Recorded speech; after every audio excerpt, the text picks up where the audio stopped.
ধরো 2 দশক আগে কলকাতায় এত অপরচুনিটি বা ক্যান্সার হসপিটাল ছিল না। আমি কেন রুবি ক্যান্সার সেন্টারে আসবো?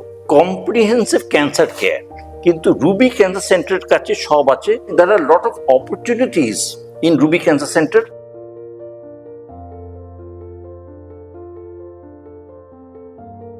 আমি একটা কথা বলতে পারি, ধরো 2 দশক আগে 20 years ব্যাক হয়তো কলকাতায় এত অপরচুনিটি বা ক্যান্সার হসপিটাল ছিল না, কিন্তু এখন সিচুয়েশনটা পাল্টে গেছে এবং there are lot of options. কিন্তু তাহলে আমি কেন রুবি ক্যান্সার সেন্টারে আসবো? তারও কারণ আছে।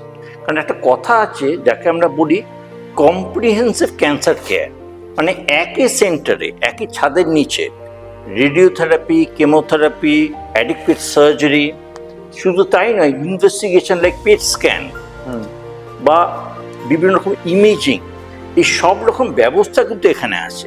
সুতরাং একজন পেশেন্ট যদি এখানে আসে, সে কিন্তু সব ট্রিটমেন্ট করে যেতে পারবে, সম্পূর্ণ ট্রিটমেন্ট তাকে দেওয়া যেতে পারে। আজকে ক্যান্সার ট্রিটমেন্টে অনেক হসপিটালই এগিয়ে এসছে, তার ভালোই করেছে, এত পেশেন্ট এগিয়ে এসছে ভালো। কিন্তু অনেক হসপিটালে কিন্তু কারোর হয়তো পেট স্ক্যান নেই, কারোর হয়তো রেডিয়েশন নেই, কিন্তু রুবি ক্যান্সার সেন্টারের কাছে সব আছে। এছাড়াও it's not about only the machines, it's about the personal. It's a mixture of youth and experience. অনেকে আছে এক্সপিরিয়েন্সড, অনেকে ইয়াং সার্জন যারা মডার্ন ট্রিটমেন্টে মোর এক্সপিরিয়েন্সড। শীঘ্রই আমরা রোবোটিক সার্জারি শুরু করব। সুতরাং there are lot of opportunities in Ruby cancer centre.